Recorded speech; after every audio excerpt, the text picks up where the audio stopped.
Okay, so hello. Another week. Happy Thursday. I am, of course, like I say every time, but I mean it, really excited for this talk. I'm loving the adrenal series so far, and I'm building out the Happy Adrenals little classroom for you guys. And there's so much stuff there's just so many ways I feel like we can take this, all of the different components of it. But what I think is most important is to really think about it as I don't want you guys to think about you're following the CCA plan, like your baby steps or the protocol. I don't want you to think of it as you're following it as a plan or as a protocol.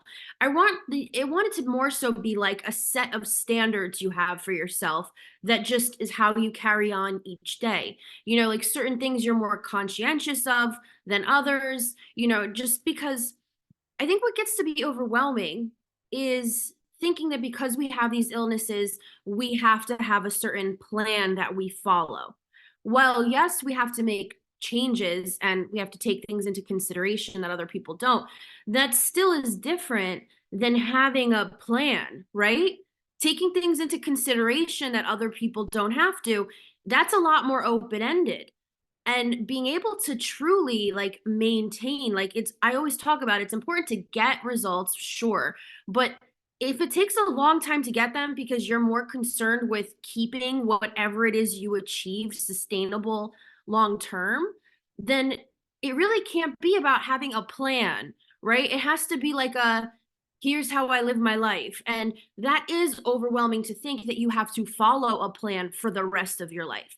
So all of that to say, I broke down to remember to breathe as I speak, but all of it to say, I broke it down into what I think is the most important way to have an adrenally conscious day.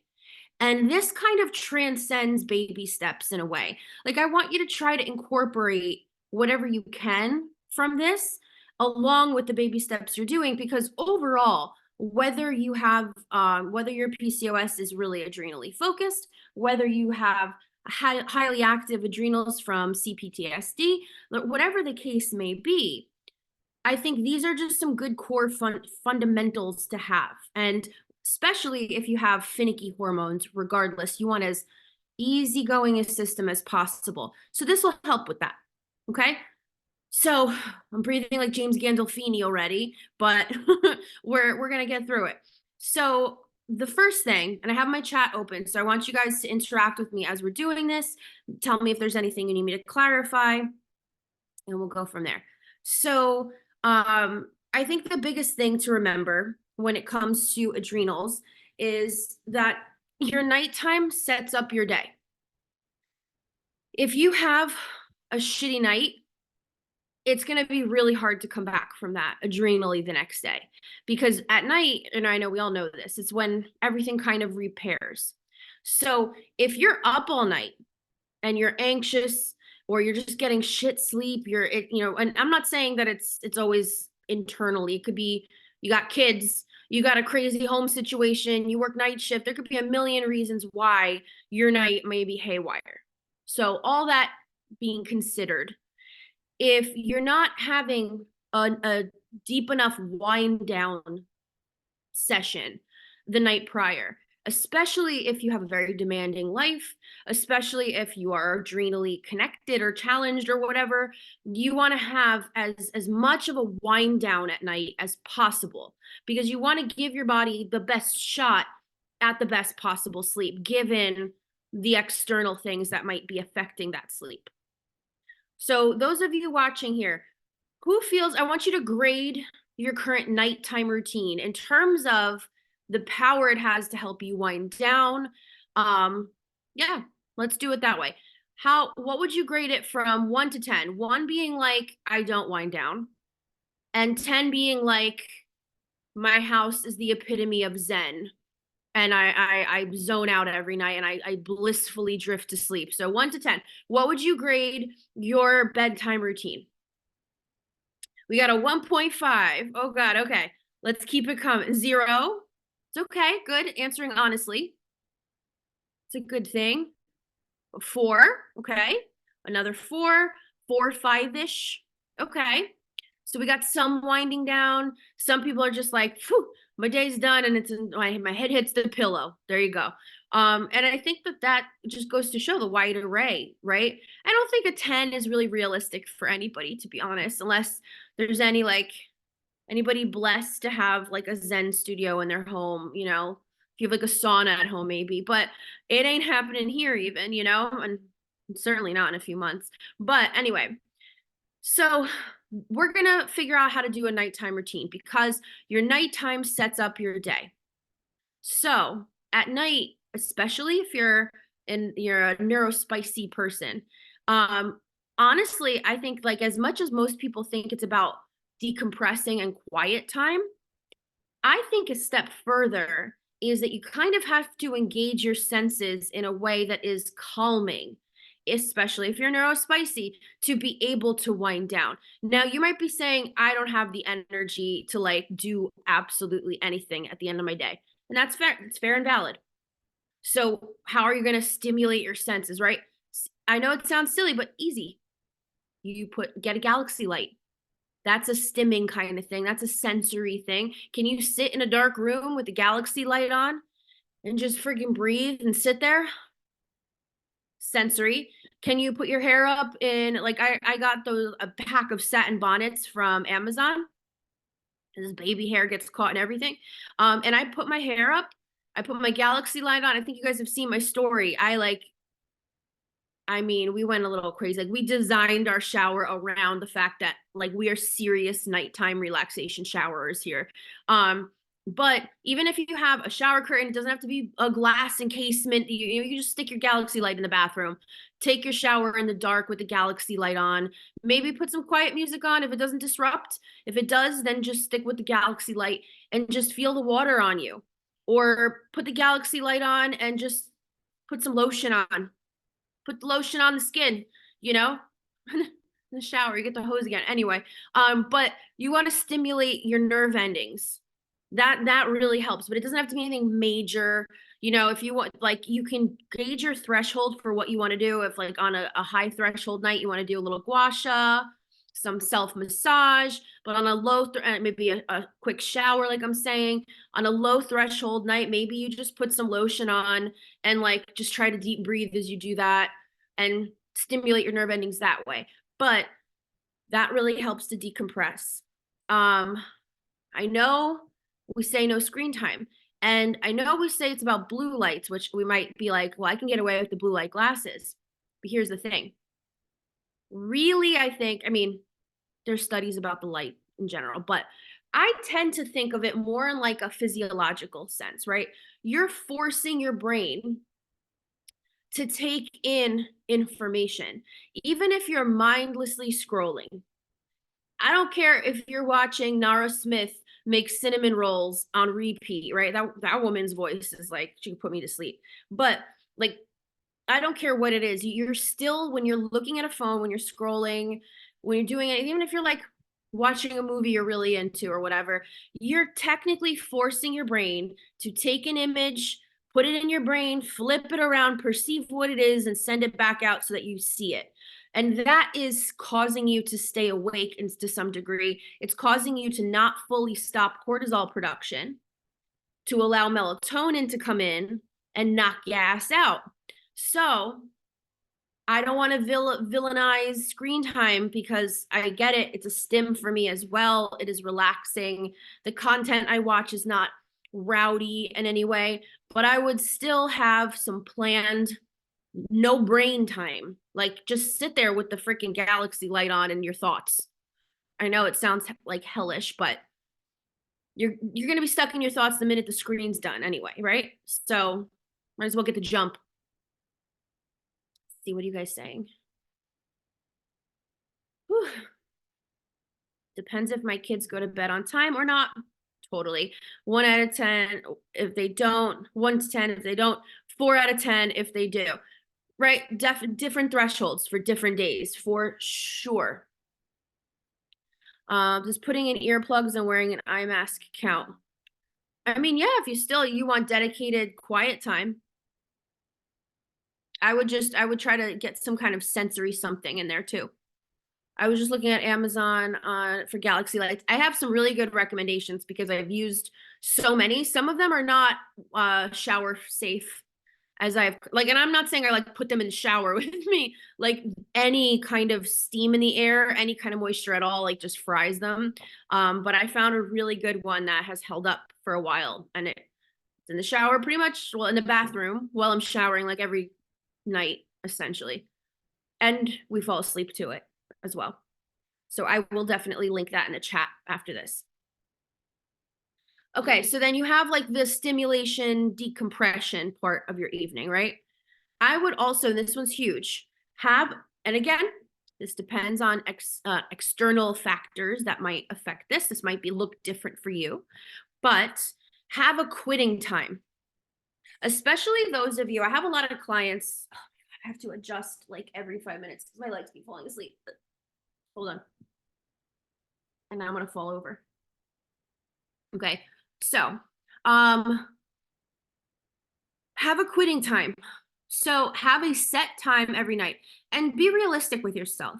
Like, I know we all kind of wish we're the people that could go to bed by 8, wake up at 6, or like wake up at 5, however early, 2 hours before you have to log into work to get all your work done. Like, the ship has sailed if you're not already doing that. So be realistic with yourself.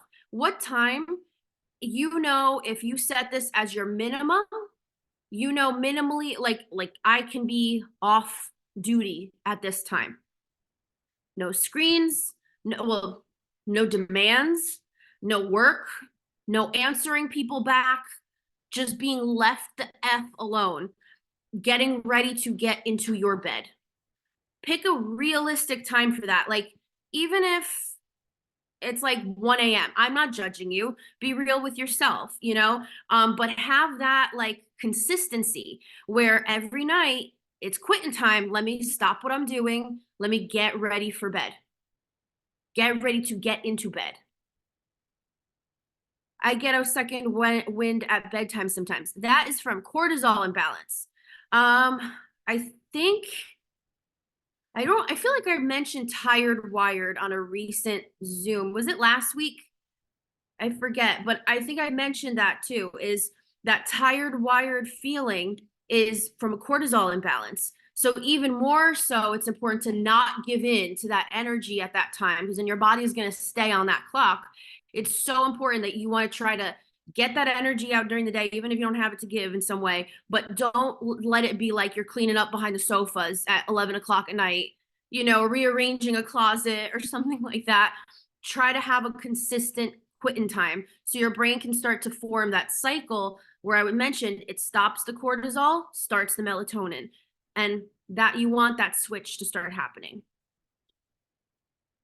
Last week's was fun. I didn't have a chance to do a little graphic for this week's, but last week I had like a cute graphic going. I loved it. It's up on the page and the Spotify chat. 10 p.m. till midnight is the only time I get to focus on myself. Great. Make your quitting time midnight. You know, make it realistic.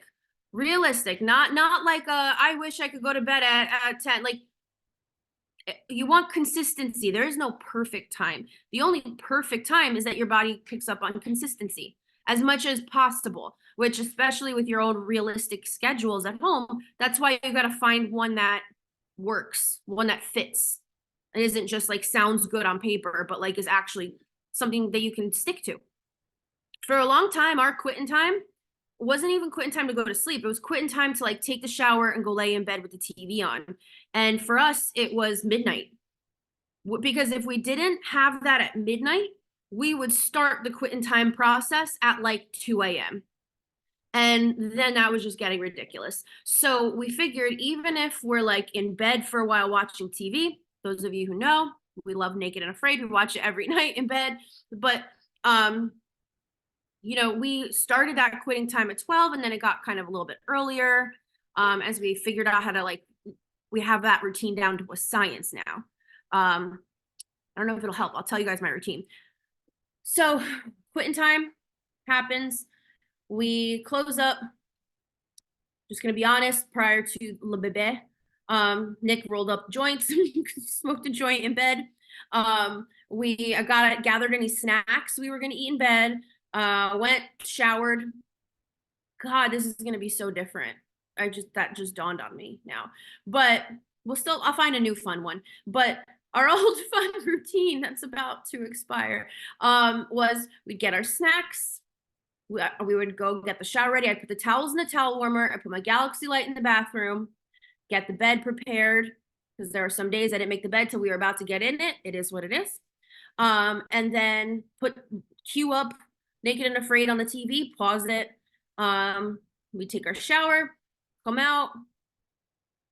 I make sure I have juice because I'm diabetic, so I'd have my cold juice by the bed. And then we would, at that time, smoke and then eat our snacks, watch an episode, go to sleep. That sounds like a pipe dream, right? In a few months. But when I tell you, it used to be so haphazard because I would just veg out. I would work all day. I would work really late, especially when I started my business. I would work really late. And then I would just be like, I want to be left alone, scroll my phone, would watch a movie or something. I'd fall asleep on the couch. I'd wake up at like 1:30. I'd like, 1:32, like that. Then I would have to remember to wash my face. And then I would go get in bed and everything. And it was like 3 a.m. before I was actually getting to sleep again. Because once I woke up off the couch, I'd get that second wind and then forget it. So you know what I mean? Like that, I'm not expecting that to be something everyone can follow. Like I said, I don't think I'll be able to follow that for much longer. But like I said, I'm going to find a new routine that will fit that reality. So it's all about just finding something that you can do like clockwork, rattle off and get to bed every night. Okay. You can still do that with a baby minus the smoking. You know how many times I've been like, we'll just put a bassinet in the bathroom or something. The Galaxy light's on, the water's running. That's like white noise, right? It's like baby's practically in the womb still. It's so hard with kids. They are a blessing, but wow, it changes everything. I'm already sensing that. Like I can't even shower when I want. Right. So that's why all of this is said with a huge disclaimer of has to fit your life. And I'm here to help you make it fit your life. Your coach, you can contact them to make sure it fits your life. Like everything in CCA, it has to fit your life, you know?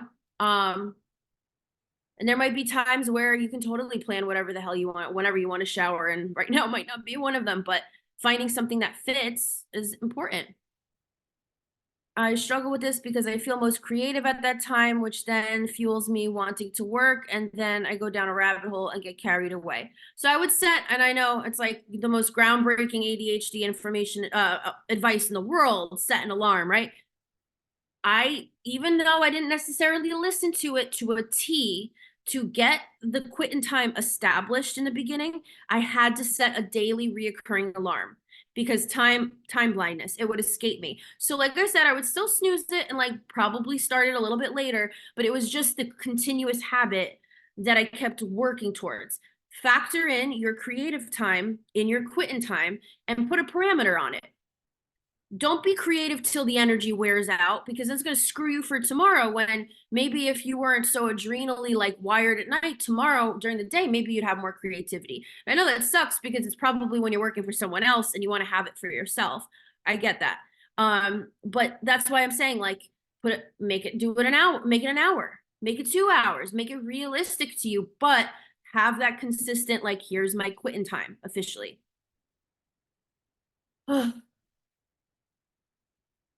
Okay, I think I covered all the comments. If I missed any, definitely remind me. Okay, and at the end, the hardest thing about routine and struggle with is I need routine, and every time I try to implement it, my kids screw it up, and that makes me very upset or triggers a meltdown. It's been easier for me to have no routine than to try to have a routine, and my kids smash every day. So then what I would do is I suggest having consistency, but no routine, meaning all you focus on is one component of the routine to build upon, and that has a little bit of flexibility to it.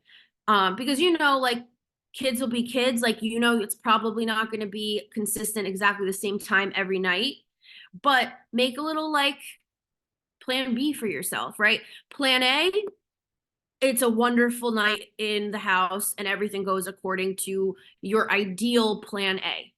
Plan B, it all goes to shit and how to proceed accordingly. Like I have clients where we'll have a plan. Here's what happens if no kids get into bed. Here's what happens if kids get into bed at night.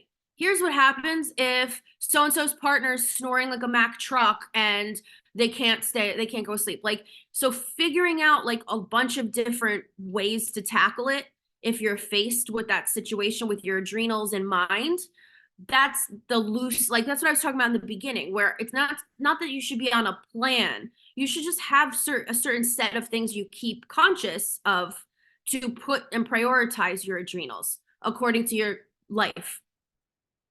So that'll definitely be something we can work on one-on-one for sure.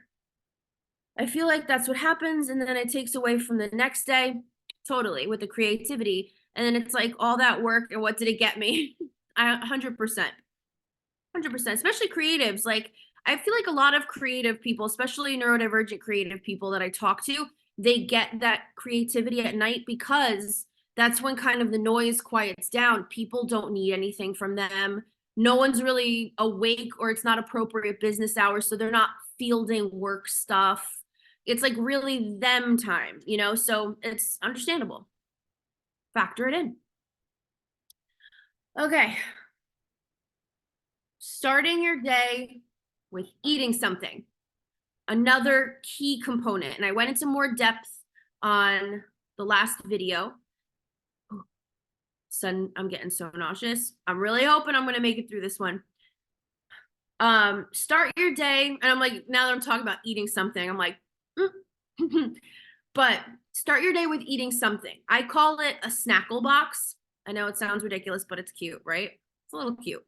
But instead of like a tackle box, make yourself a snackle box. Put a crap ton of snacks in a little, like they make the cutest little divider, little things on Amazon. I don't know why the word is escaping. It's not like a lunch box, but it's like a tackle box meant for little snacks. You could probably even use a tackle box if you want, but you call it your snackle box, and you throw a bunch of stuff in there that is grab, shove in your mouth, and eat. Now, with the caveat of ARFID and, like avoidant restrictive food intake disorder, with different people that we're working with who are dealing with disordered eating right now. I'm saying this groundbreaking concept of eating something in the morning and poof, oh, wow. What amazing advice, Michelle. Like, I know, like, again, it has to fit you. So if we have to chat, whether it's allergies, whether it's time, how to manage time to even get that when you're, especially if you're neurodivergent, you're going to want to go off to the races, make your coffee, and start working. So there are like a lot of little things that can make this more difficult to attain, but you want to be thinking of eating something when you wake up. It doesn't even have to be a meal, unless you're like, I need breakfast every day, in which case, good for you. But even for me, it is something that had to be a learned behavior to eat in the morning. And it's because it benefits adrenals. It's not even like food at that point. It's like a supplement, So I want you to start thinking about food in that regard. Maybe it'll be better if I just prop this up here. Okay. So what are my other options here? Grab and go food. Keep it literally in front of you. Keep it at your desk. If you need help figuring out what the hell you can put in front of you to eat, I will help you figure that out. But can it be something like drinkable, like protein shake or smoothie? It's better than nothing because it's still calories and it's still technically protein, but there's more to it than that when you're eating something in the morning. You're also priming your stomach for the enzymes that will be required and the acids that will be required throughout the day for good digestion. Because you're starting your day, you've had a prolonged window of time where you have not eaten. And now you're introducing, even if it's like a little bit of food, it starts to get your stomach prepared for what's to come throughout the day. So you do kind of, and digestion starts with chewing. Our spit breaks down the food, helps pull nutrients already. The process of moving food down our throat with a little cilia that picks up food, getting to the stomach, having the acids and everything break it down. So if you need the shake as kind of like a door opener to kind of help your stimulate your appetite, and then you're going to eat something, fine. But if you're relying only on that as like, okay, my meal is done, it's something we could work on. Maybe we can find something small to kind of build off of. Also, something that I see a lot are for my insulin resistant folks in here, try to keep your protein shakes as low glycemic as possible, meaning I hate saying no foods, but insulin resistance is really tough. Okay. If you are watching your blood sugars at all, your insulin response at all, one of the most common things I see, mistakes I see, bananas in the morning. Because bananas to someone who has issues with blood sugars and it's a great food. It's full of vitamins. Bananas are not the problem, but like bananas are full of starch and sugar. So even though it's good, even though it's not like you're eating a donut, right? Like not that there's any bad food, but you know what I mean? Like it's a natural source, it's got potassium. I'm not trying to demonize bananas. But a fruit smoothie I see really commonly, and particularly bananas in those smoothies, I see really commonly to start the day. And if you do that with insulin resistance, even though there's protein in there, it's really hard. It typically causes a blood sugar spike, which sets you up all day. So I'm sorry. I love bananas personally. Opt for a low glycemic fruit like berries. They have fiber in them, a lower sugar content, no starch. And they still add flavor, add that to your smoothie. But ideally, eat your food if you can. If you can. Okay. I hope that answers the question. If you can't tell, I hate being like a no person, but especially about bananas. If you're gonna do bananas, I would not have a whole banana in a sitting. I would break it up. Maybe you have some when you in the morning with a good hefty amount of protein, and then have more later on. Again, with a good hefty amount of protein. Think about it as like a half a banana is like eating a potato with added sugars to it. So if you're gonna do it, because I hate saying no, you got to eat a shit ton of protein with it. If you got insulin resistance or prediabetes, diabetes, any of that. And try to limit like the size of the banana, and see if you can supplement with some fruit. I love bananas too. I hate it. I hate having to say no to something like a banana because like what a wonderful thing. If you guys don't laugh at me, Nick laughed at me for that statement. I hate having to tell anyone to say no to the banana. No. If you guys like peanut butter bananas, you can do PB2 powder with a fourth of a banana and some Greek yogurt, sweetener, protein powder with whatever milk you want. That's a good one. I would also add more protein to that, like not to the shake itself. I would probably try to find a palatable breakfast protein for you. Like if you don't have the egg ick, eggs are great for that. If you do have the egg ick, some rolled up deli meat or something, because you can get it done quick and it adds like a really good amount of protein without having to really think too much. But I would definitely, and a fourth of banana, like unless you're literally a type 2 diabetic and you have really insane blood sugars, like a fourth of banana is as long as you pile it up with protein. Food protein on top of the powder. Yep. So protein, the reason that protein helps stabilize blood sugars, I know we're getting a little bit off topic, but whatever. I love talking about this stuff. So protein powder is easy to break down. Protein in food form, not as easy to break down. So if it's in your stomach along with the carbs, your body isn't going to release all the insulin because it's working to break down everything all together, and protein doesn't require that insulin response. So it is slowing down digestion, which is slowing down the blood sugar response, the insulin response for those blood sugars. That's why protein powder, it's better than nothing, but it's still not causing the digestive component of the protein, which is the really beneficial thing for blood sugars. So I just got the egg ick again yesterday. That one's so hard. How do you feel about tofu? Okay, one more thing, and we gotta move on. I've been doing the core powder protein shakes. It's 42 grams of protein, but I didn't even consider that. It's a tricky one. It's a tricky one. And like I said, it's not like it doesn't count, but it's just different things, you know? Digestion wise, it's just different benefits, I guess you can say. Okay, so um these two are really lengthy. They can probably get their own Zooms. They do have their own Zooms already, but I'll redo those. Eat the frog and stop, drop, and roll with tapping. Those are two that you might have heard me talk about a lot.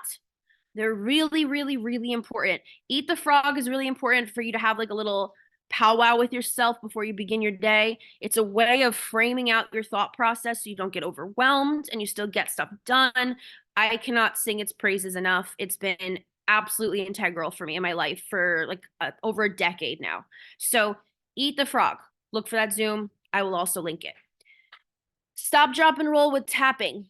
Some of you guys I have done that with on the phone recently, and I am always surprised at how much that helps. It's a wonderful exercise. That's not so much for when you're like in the throes of like a full meltdown, but it's more so if you feel like that buzzing feeling like, or you feel a heaviness on you, or anything that you feel like is inconvenient to process in the moment, but you feel it on you. Stop, drop, and roll. It takes a few minutes, and it makes a huge difference. This one's really big. We'll end with this one.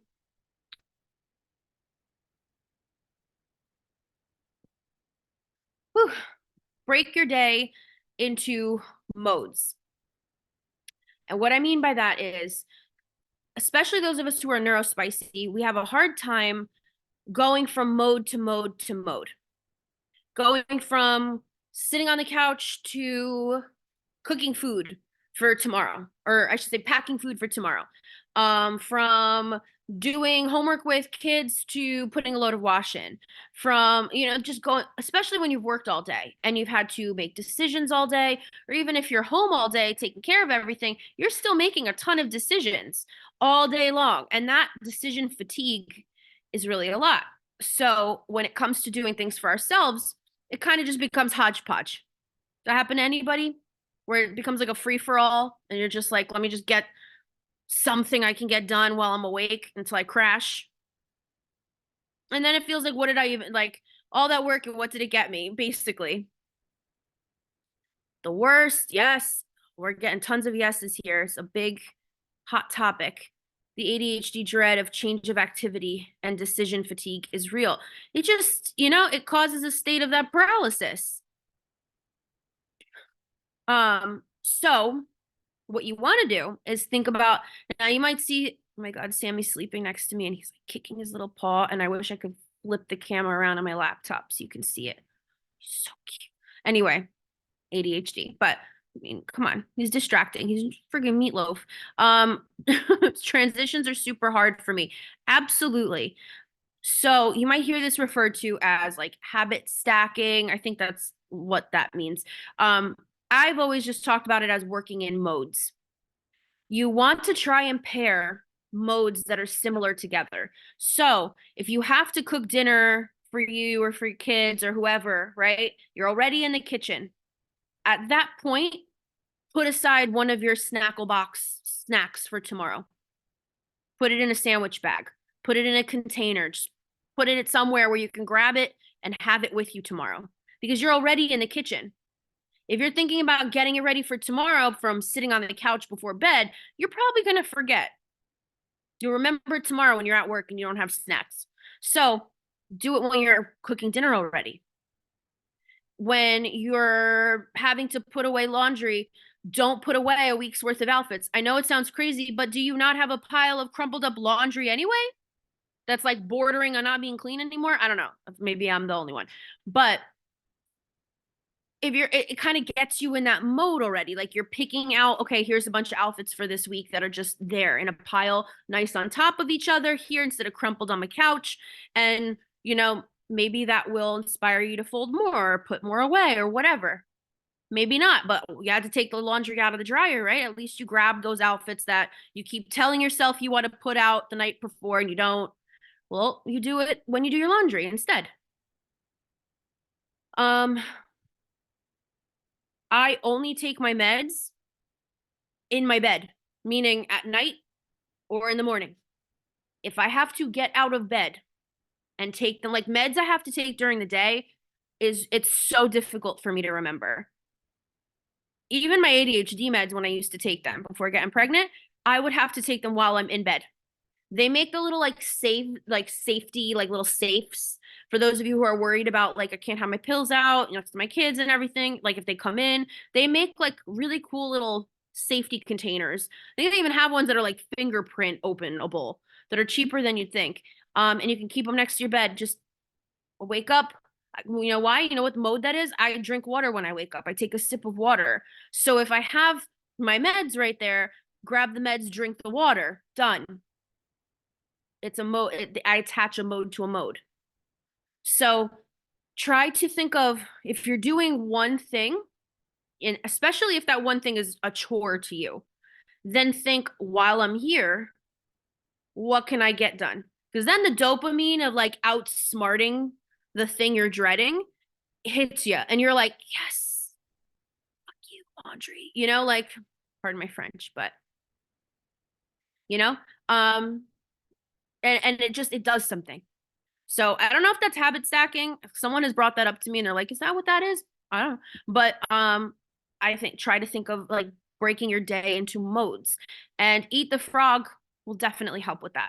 Okay, so like I said, I'm gonna link a couple of the things I talked about, some suggestions from Amazon I'm gonna link it on the recording, and in the WhatsApp chat. And then I will also link the Eat the Frog and the Stop, Drop, and Roll with tapping videos when we post this in the Facebook tomorrow. So, let's see. I think I missed a couple questions. I feel like I can't eat anything now with being one diabetic and having high cholesterol. You are not diabetic yet. We talked about this. We are gonna stop that. My PCP said no deli meats because of cholesterol. Food cholesterol is different than stress than blood cholesterol. That's been debunked. Doctors tend to just tell people not to eat high cholesterol foods because they think it's going to make them lose weight, which they think is the culprit for your high cholesterol. But it's bullshit. It's not just about not eating things just because you could do without them. There is no connection between food and food cholesterol, blood cholesterol. What affects your blood cholesterol are chronic illnesses, which you have, hormonal imbalances, which we all have, genetics, stress, age, sedentary lifestyles, where in general there's not much movement ever. Those are all things that have been shown to contribute to high cholesterol in a way that could affect your heart. The food side of the cholesterol equation, this drives me nuts because the amount of times my father will eat like a pound of pasta but not touch egg yolks, and he's like, I have high cholesterol. And I'm just like, because some doctor told him watch your cholesterol and the egg yolks, and that's all it took. So no, it's going to be much easier for you to be able to have stable blood sugars because you're eating things like eggs and deli meat and stuff like that. You know, like it's impossible in this country, I feel like, to live on a very whole foods approach, kind of grow it on your own. If you can, more power to you. But the stress of trying to have a perfect diet is going to be the thing that causes the negative health side effects because it's just impossible. So sometimes fed is really best. And especially if you're having blood sugar issues, giving your body sources of protein is what's going to bring that insulin response down and stop you from going further into diabetes. Trust me, I am very passionate about not letting people become diabetics. I had no choice in the matter since I was 7. So don't, the eggs and the freaking deli meats and all that stuff is not, you deserve protein sources. Oh my God. These doctors, I swear to God. That's why whenever I have a smoothie or shake, it doesn't satisfy me no matter how much protein I put in it. It's not the same breakdown, you know? Plus, there's only so much our body can absorb protein wise in a sitting. There's a whole process behind processing protein that it's harder to do when, like, harder to max out on that when you're having it from a direct source protein like meat, eggs, tofu, legumes, things like that. It's much harder to hit that threshold and overdo it on protein in those regards than it is with a lot of the supplements that are out there. So you end up just and I mean, if anyone gets the protein shits, we got that added bonus in there. Oh, I see you said pre. Okay, I'm sorry, Juana. You corrected it with the pre. I was like, we ain't there yet. We ain't down that road. Okay. Anything else I can answer for you guys before I run off for the evening? Is there a running list of good snack ideas somewhere? Yeah, I have a couple resources on the page I can tag you in. For sure. And then our classroom needs a major revamp, but I do have a couple documents in there I can send you tomorrow if you remind me on our call. And then I see you meant pre. I didn't mean to yell at you. I was mad at your doctor. So I was going to mention the cholesterol thing, but didn't want to overstep. I have a cool book in my Amazon cart all about this. Yeah, that would be great if you can share it. There's been so much cool research released over the last like 10 years in terms of what causes heart attacks. Like, truly, is it all about diet? It's not. Is it all about what, like, how can you prevent it and all these different things? And what they're finding is it's a lot more about the clotting factor in general and the quality of your blood than it is worrying about arteries getting clogged or anything like that. It's pretty amazing. Like, the heart can rebuild a pathway around a clogged artery quicker, but if your blood like clots too much too quickly, it won't allow that process to happen. So there's so much research coming out. They just finally started releasing research. You ready for this? I don't know if I posted it in my stories, but I meant to. A client sent me this, but they're finally saying that restrictive diets are not proven to improve PCOS symptoms. Go figure. Go figure. So lots of things are changing. I get so mad at the doctors telling people not to eat certain foods because of cholesterol. And I'm just like, way to set them up for disappointment when they come back to see you the next month. They haven't eaten anything, quote unquote, bad. I'm doing air quotes if you're listening. Haven't eaten anything bad. And then a month later you go or 6 months later you go and your blood work is the same. Well, also those of us with thyroid issues will always automatically have higher cholesterol. Automatically. It's an autoimmune illness. So anyway, I am gonna go rest for the evening. I will work on sending over some of those links. If you guys have any questions, even if you work with a coach, shoot me a text if you want to know, if you want to pick my brain. That we're all in this together. We're all a team, so definitely reach out to your coach, reach out to me, and figure out a way to make a routine that doesn't feel like a routine, that feels like something that can be sustainable, that suits your life craziness. Because having an adrenally conscious day isn't just necessarily about what we eat, what we don't eat, or what supplements we take or whatever. It's a lot more just about how we try to pace ourselves, carry on throughout the day, and manage our everything. So you have help here if you need it. All righty. Good night, everybody.